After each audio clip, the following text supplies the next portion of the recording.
کہ ان کے اعمال ختم ہو گئے فی دنیا والا آخرت، دنیا اور آخرت میں۔ ایک تو یہ کہ عمل نہیں ہے کوئی، جو برائی کو برائی سمجھ کے نہیں کر رہے ہیں ان کا کوئی عمل نہیں ہے، ظاہر ہے کہ وہ گناہ ہے، ان کے سمجھنے سے تو نیکی نہیں ملے گی، وہ تو نیکی جو ملے گی وہ اللہ کی رضا اور پسندیدگی کی بنیاد پر ملے گی، اور ایسا بھی نہیں ہے کہ اللہ کی رضا اور پسندیدگی جو ہے وہ ڈھکی چھپی چیز ہو، وہ بالکل واضح چیز ہے، بالکل کھلی ہوئی چیز ہے۔ مخلوق کو تکلیف پہنچا کر کے اللہ کی رضا نہیں حاصل کی جا سکتی۔ خدا کی مخلوق کو کسی بھی اعتبار سے تکلیف پہنچا کر کے اس کی رضا حاصل کرنے کا اگر آدمی سوچ رہا ہے تو یہ اس کی خام خیالی ہے، کبھی یہ چیز نہیں حاصل ہو سکتی۔ لوگوں کے اوپر ظلم کر کے، لوگوں کو پریشان کر کے، کسی بھی اعتبار سے ظلم کرنا صرف یہ نہیں ہے کہ کسی کی زمین مار لی اور کسی کی جائیداد چھین لی، یہی ظلم نہیں ہے صرف۔ ظلم یہ بھی ہے کہ کسی کے کان پہ اتنی زور سے چلایا جائے کہ اس کی رات کی نیند خراب ہو جائے، یہ بھی ظلم ہے۔ ظلم یہ بھی ہے کہ کسی ایسے آدمی کے ساتھ ایسا سلوک کیا جائے، اس کے گھر کے پاس ایسے معاملات کیے جائیں کہ وہ رات کو سو نہ سکے، وہ پریشان ہو جائے۔ ظلم یہ بھی ہے کہ لوگوں کے راستوں کو روک دیا جائے، جن راستے سے لوگ گزرتے ہیں ان راستوں سے گزرنے سے روک دیا جائے، بھیڑ کی بنا کر کے، یا کوئی لکڑی وغیرہ لگا کر کے کسی بھی طریقے سے روک دیا جائے، یہ بھی ظلم ہے۔ لوگوں کے ذہن میں یہ چیزیں یا یہ باتیں نہیں آتی ہیں۔ یہ بھی ظلم ہے کہ مائک لے کر کے اتنا زور سے چلایا جائے کہ دوسروں کو پریشانی ہونے لگے، گھنٹوں گھنٹوں اتنے زور زور سے آواز لگائی جائے کہ لوگوں کو پریشانی ہونے لگے، چاہے یہ جس نام سے بھی کیا جا رہا ہو۔ یہ ساری چیزیں ظلم کے اندر آتی ہیں۔ تو ظاہر ہے کہ مخلوق کے اوپر ظلم کر کے، لوگوں کو پریشان کر کے اگر کوئی شخص اللہ کو راضی کرنا چاہے تو نہیں راضی ہو سکتا۔ یہ چیزیں بہت عام ہو گئی ہے، لاؤڈ اسپیکر کے ذریعے لوگوں کو پریشان کرنے کی جو صورت ہوتی ہے یہ بہت عام ہو گئی ہے۔ کوئی بھی آدمی کچھ بھی کرتا ہے وہ لاؤڈ اسپیکر لے کر کے اعلان کرنا شروع کر دیتا ہے، مائک لے کر کے اعلان کرنا شروع کر دیتا ہے۔ ظاہر ہے اس سے لوگوں کو پریشانیاں ہوتی ہیں، اور اچھی خاصی پریشانیاں ہوتی ہیں۔ تو یہ ساری چیزیں ظلم ہے، کسی بھی ہر وہ چیز جس سے کسی کو تکلیف پہنچے بلا وجہ، اس کو تکلیف پہنچے، یہ ظلم کے اندر شامل ہے۔ تو ایسے لوگوں کے اعمال جو ہیں وہ بیکار ہو گئے، اکارت ہو گئے، انہوں نے جو نیکی سمجھ کر کے کیا وہ نیکی ہے ہی نہیں سرے سے، اس لیے نہ دنیا میں اس کا کوئی بدلہ ملنے والا ہے اور نہ آخرت میں اس کا کوئی بدلہ ملنے والا ہے۔ وما لهم من ناصرین، اور ان کا کوئی مددگار بھی نہیں ہوگا۔ ایسا نہیں ہے کہ ان کی کوئی مدد کرنے والا ہوگا، ان کا کوئی مددگار نہیں ہوگا، ان کی کوئی مدد کرنے والا نہیں ہوگا۔ وہ بے یار و مددگار ہوں گے، دنیا کے اندر بھی اور آخرت کے اندر بھی وہ بے یار و مددگار ہوں گے۔ الم تر الی الذین اوتوا نصیبا من الکتاب، کیا آپ نے نہیں دیکھا ان لوگوں کو جن کو کتاب کا کچھ حصہ دیا گیا ہے؟ یدعون الی کتاب اللہ، ان کو بلایا گیا اللہ کی کتاب کی طرف، لیحکم بینہم، تاکہ وہ آپس میں فیصلہ کرے اس کے ذریعے، ثم یتولی فریق منہم، پھر ایک فریق ان میں سے پیٹھ پھیر گیا، وہم معرضون، اور وہ اعراض کرنے والے ہیں۔ یعنی یہ اہل کتاب جو اپنی برائی کو برائی نہیں سمجھتے ہیں، ان کو کتاب کا ایک حصہ دیا گیا، کتاب دی گئی ان کو، توریت دی گئی ان کو، انجیل دی گئی ان کو، اور ان سے کہا گیا کہ اپنے معاملات کا فیصلہ جو ہے وہ اس کتاب کے ذریعے کرو، اپنی مرضی کے مطابق فیصلے نہ کرو بلکہ اس کتاب کے ذریعے فیصلے کرو۔ ظاہر ہے اگر وہ کتاب کے ذریعے فیصلہ کرے تو کبھی کسی پیغمبر کو قتل نہیں کریں گے، کبھی کسی نیک آدمی کے اوپر ظلم نہیں کریں گے، لیکن انہوں نے کتاب کو چھوڑ کر کے اپنی مرضی کے مطابق فیصلہ کرنا شروع کر دیا۔ یتولی فریق منہم، کہ ان میں ایک جماعت ایسی تھی کہ جنہوں نے پیٹھ پھیر لیا، یعنی اللہ کے حکم سے روگردانی کی، اللہ کے حکم کو نہیں مانا۔ ظاہر ان میں سے ایک جماعت ایسی بھی تھی جنہوں نے اللہ کے حکم کو مانا، جنہوں نے اللہ کی بات کو مانا، لیکن ان کا بھی انجام وہی ہوا کہ ان کو بھی قتل کر دیا گیا۔ وہی اللہ کے حکم کے ماننے والے جو ہیں ان کو اوپر ذکر آیا کہ یقتلون الذین یامرون بالقسط، کہ جو انصاف کو قائم کرنے کا حکم دیتے ہیں، یہ ان لوگوں میں سے ہیں جنہوں نے اللہ کی بات کو مانا، لیکن اس کے بعد ان کا بھی قتل کر دیا گیا، اور اللہ کی کتاب سے اعراض کیا گیا۔ اب اللہ کی کتاب سے اعراض کرنے کے لیے کوئی ضروری نہیں ہے کہ آدمی یہ انکار کر دے کہ نہیں میں نہیں مانوں گا۔ سیدھے سیدھے اگر انکار کر دے تو یہ کفر ہے۔ اللہ کی کتاب سے اعراض کرنے کا یہ مطلب بالکل نہیں ہے کہ آدمی سیدھے سیدھے منع کر دے کہ میں نہیں مانوں گا اللہ کا حکم۔ نہیں، اللہ کی کتاب سے اعراض کرنے کا مطلب یہ بھی ہے کہ اس کے سامنے اللہ کا حکم موجود ہو، اس کے سامنے کتاب کا حکم موجود ہو، اس کے باوجود وہ دوسری طرف چلا جائے۔ اس کو معلوم ہے کہ اس معاملے میں اللہ یہ حکم دیتا ہے، اس کو معلوم ہے کہ اس معاملے میں کتاب یہ کہتی ہے، اللہ کی کتاب یہ کہتی ہے، لیکن اس نے منع تو نہیں کیا، انکار تو نہیں کیا، لیکن دوسری طرف چلا گیا۔ مانا بھی نہیں، اس کتاب کے حکم کو مانا بھی نہیں، اللہ کے حکم کو مانا بھی نہیں، وہ دوسری طرف چلا گیا، اس کا رخ بدل گیا، دوسری طرف ہو گیا۔ یہ بھی اسی کے اندر شامل ہے، اعراض کرنے کے اندر یہ بھی شامل ہے۔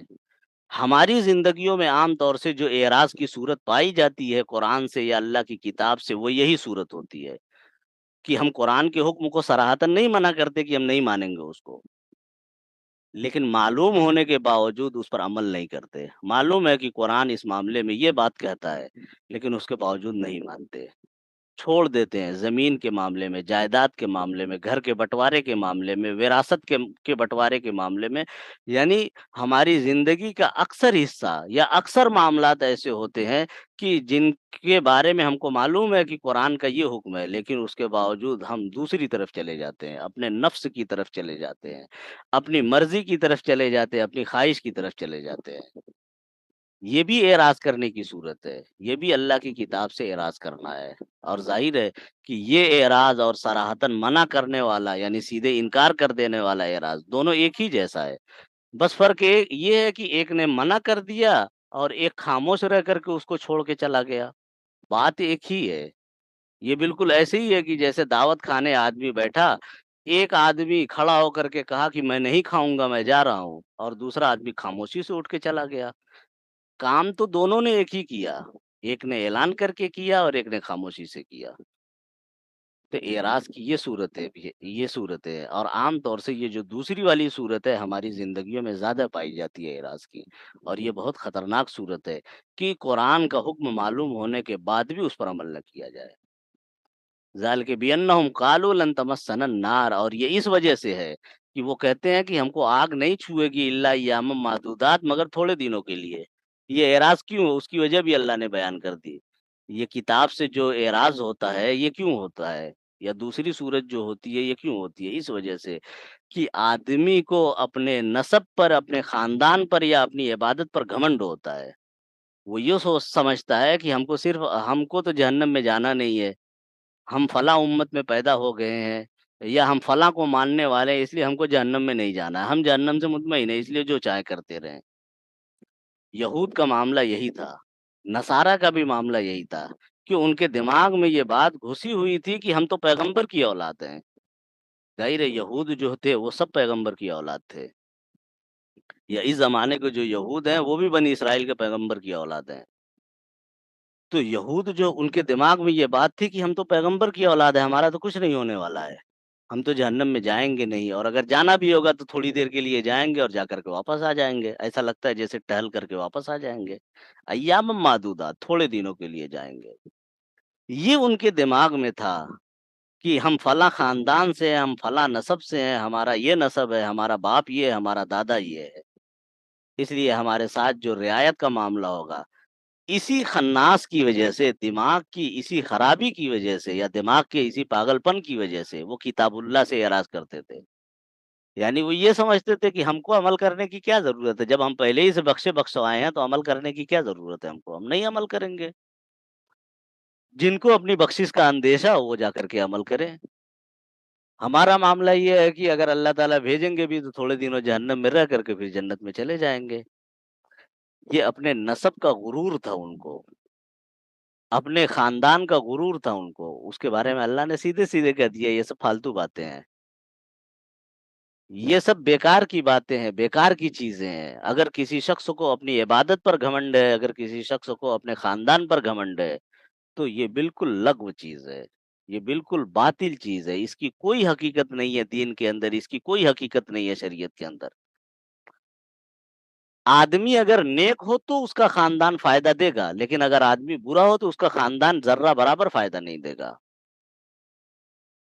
نیکی کی بنیاد پر خاندان کا فائدہ مل سکتا ہے، نسب کا فائدہ مل سکتا ہے، لیکن نیکی کی بنیاد پر کہ آدمی نیک ہو تو ملے گا، لیکن اگر آدمی برا ہے تو کبھی نہیں ملے گا، کوئی فائدہ نہیں ملے گا۔ قرآن کے اندر بہت سی ایسی مثالیں ہیں کہ پیغمبر کی اولاد ہونے کے باوجود وہ ہلاک ہو گئے۔ نوح علیہ السلام کا بیٹا وہ عذاب سے نہیں بچ سکا، حالانکہ وہ ان کا اپنا براہ راست ان کا اپنا بیٹا تھا۔ تو اس سے کوئی فرق نہیں پڑتا، اصل چیز عمل ہے۔ رسول اللہ صلی اللہ علیہ وسلم نے ایک مرتبہ ایک موقع سے بہت درد بھرے انداز میں اپنے لوگوں کو مخاطب کر کے کہا تھا، اپنی بیٹی کو، اپنی پھوپھی کو، اپنی بیٹی حضرت فاطمہ سے انہوں نے کہا تھا، رسول اللہ صلی اللہ علیہ وسلم نے، کہ فاطمہ جو کرنا ہو کر لو، کل کو میں کسی کام نہیں آؤں گا۔ رسول خدا کی پھوپھی صفیہ، یہیں پر عمل کر لو، کل کو میں تمہارے کوئی کام نہیں آؤں گا۔ رسول خدا کے چچا عباس، جو کرنا ہے، جو عمل نیکی کرنی ہے یہی کر لو، کل کو میں کوئی کام نہیں آؤں گا۔ اپنے چچا سے یہ بات کہی تھی، اپنے پھوپھی سے یہ بات کہی تھی، اپنی بیٹی سے یہ بات کہی تھی اللہ کے رسول نے۔ ظاہر ہے اگر نسب کام آتا تو سب سے زیادہ کام آنے والا جو نسب ہوتا وہ رسول اللہ صلی اللہ علیہ وسلم کا ہوتا، لیکن رسول اللہ صلی اللہ علیہ وسلم کہہ رہے ہیں کہ نہیں کام آئے گا۔ اب اگر کسی کو یہ کے دماغ میں یہ بات ہے کہ اس کا نسب کام آ جائے گا، یا وہ اعلیٰ نسب کا ہے، یا وہ فلاں ہے، یا وہ ڈھکا ہے، یا فلاں خاندان سے ہے، یا یہ ہے وہ ہے، تو اس سے کوئی نہیں فرق پڑنے والا، اللہ کے یہاں کوئی کچھ نہیں فرق پڑنے والا اس سے۔ آدمی چاہے جس خاندان سے بھی ہو، اگر وہ نیک اور متقی نہیں ہے تو کوئی عزت نہیں ہے۔ قرآن میں اللہ نے کہا ان اکرمکم عند اللہ اتقاکم، کہ سب سے معزز آدمی اللہ کے نزدیک وہ ہے جو متقی ہے، جو اللہ سے ڈرنے والا ہے۔ اگر کوئی شخص اللہ سے نہیں ڈرتا ہے تو چاہے وہ جس خاندان کا ہو، اللہ کو کوئی فرق نہیں پڑتا، چاہے وہ جو نسب رکھنے والا ہو، کوئی فرق نہیں پڑتا۔ نسب اسی وقت کام آئے گی جب آدمی کے ساتھ نیکی ہوگی، جب آدمی کے ساتھ تقوی ہوگا۔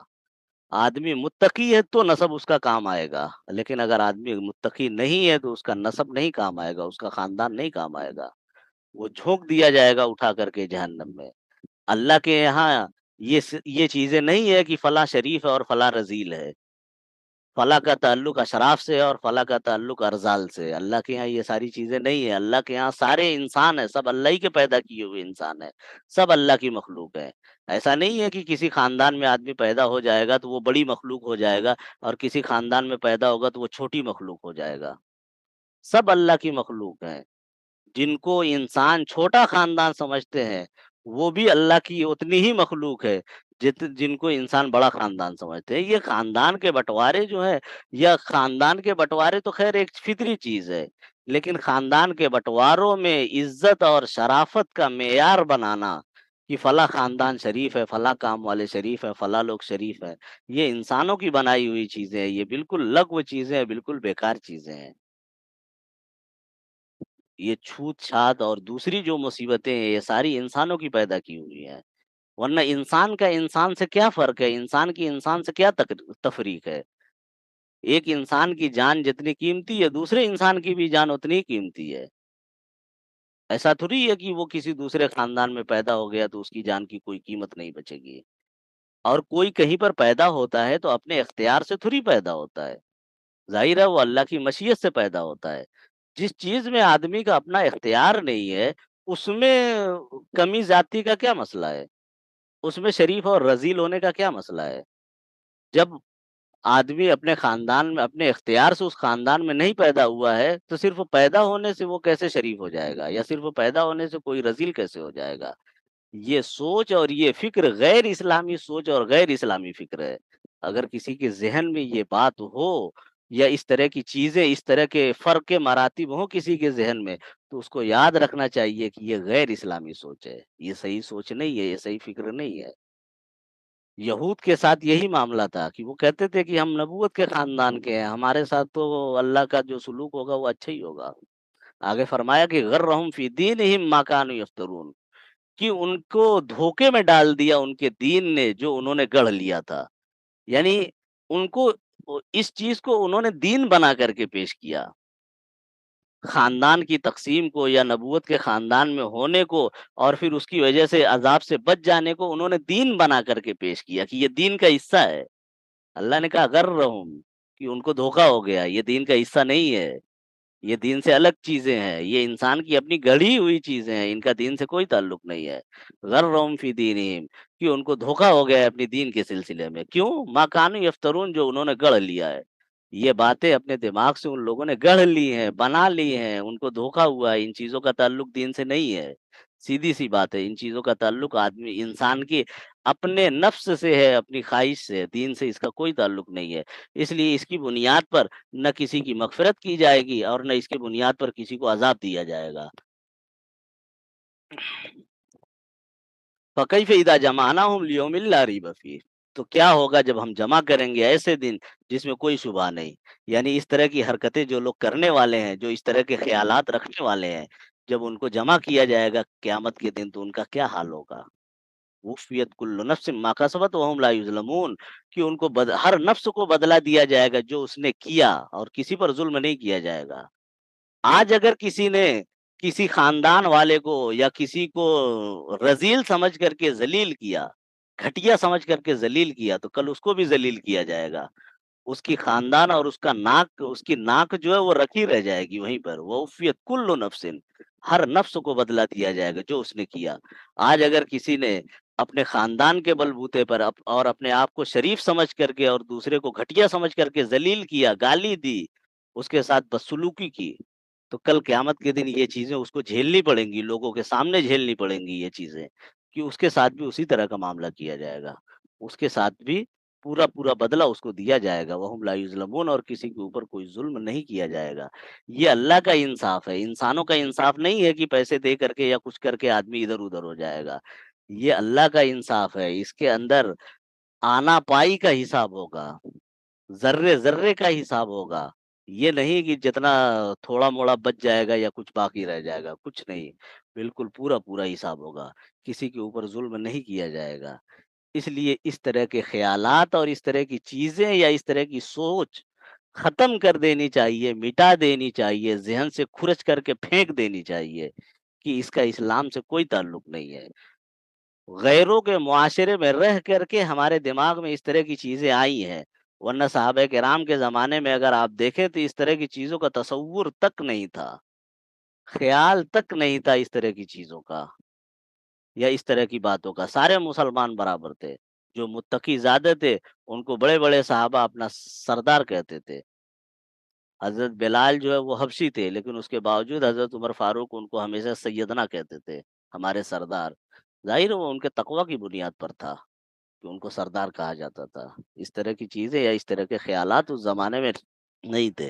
غیروں کی معاشرت کی وجہ سے ہمارے اندر اس طرح کی چیزیں آئی ہیں۔ اپنی سوچ اس معاملے میں، اپنی سوچ کو اسلام کے تابع کرنا چاہیے، نہ کہ اپنے خاندان کے تابع، نہ کہ اپنے نفس کے تابع، نہ کہ اور دوسری چیزوں کے تابع، اسلام کے تابع کرنا چاہیے، اللہ اور اس کے رسول کی فکر کے تابع کرنا چاہیے، ادھر ادھر کی چیزوں کے تابع نہیں کرنا چاہیے۔ اسی میں بھلائی ہے، انسانیت کی بھلائی اسی میں ہے، اور انسانوں کی بھلائی اسی میں ہے۔ یہ جب تک اونچ نیچ کے معاملات ختم نہیں ہوں گے تب تک یہ ساری چیزیں چلتی رہیں گی۔ ہمارے ملک میں تو اونچ نیچ کے معاملات کی وجہ سے کتنی مصیبتیں ہیں، سارے لوگ دیکھ رہے ہیں کہ اونچ نیچ کی وجہ سے کتنی مصیبتیں آتی ہیں، اور اسی اونچ نیچ کو اسلام نے ٹھکرایا تو کتنے لوگوں نے صرف اسی وجہ سے اسلام قبول کیا۔ ہمارے ملک میں کتنے لوگوں نے صرف اسی وجہ سے اسلام قبول کیا ایک زمانے میں، کہ ان کے یہاں مساوات ہے، برابری ہے، اونچ نیچ نہیں ہے اسلام میں، اس لیے وہ مسلمان ہو گئے۔ ظاہر ہے کہ یہ انسانیت کے لیے کوئی بھلی چیز نہیں ہے، بہت بدترین چیز ہے۔ انسانیت پر سب سے بدنما داغ اگر کوئی ہے تو وہ یہی ہے، اونچ نیچ کی سوچ جو ہے یہی سب سے بدنما داغ ہے۔ سارے انسان ایک جیسے ہیں، سب کی شکل صورت ایک جیسی ہے۔ ایسا نہیں ہے کہ کسی انسان کے جسم میں کوئی چیز زیادہ ہو اور کسی کے جسم میں کوئی چیز کم ہو۔ سب کے جسم میں اتنی ہی چیزیں ہیں، سب کے جسم میں برابر چیزیں ہیں۔ ایسا نہیں ہے کہ کسی کا جسم دوسرے طریقے سے کام کرتا ہے، کسی کا جسم دوسرے طریقے سے کام کرتا ہے۔ جب ساری چیزیں برابر ہے تو پھر اونچ نیچ کا کوئی مسئلہ نہیں ہے۔ اگر اونچ نیچ کی حقیقت کچھ ہوتی تو اللہ تعالیٰ جسمانی ساخت کو بدل دیتے، کہ ہاں جس کی ساخت یہ ہوگی، جس کی بناوٹ جسم کی یہ ہوگی وہ معزز ہوگا، جس کی بناوٹ یہ ہوگی وہ معزز نہیں ہوگا۔ لیکن جب اللہ نے ایسا نہیں کیا تو پھر انسان اگر کر رہا ہے تو وہ غلطی کر رہا ہے، اور سخت ترین غلطی کر رہا ہے۔ تو ان چیزوں سے یا اس طرح کی سوچ سے، اس طرح کی فکر سے بچنا چاہیے۔ خیر، ٹھیک ہے، بہت اچھا۔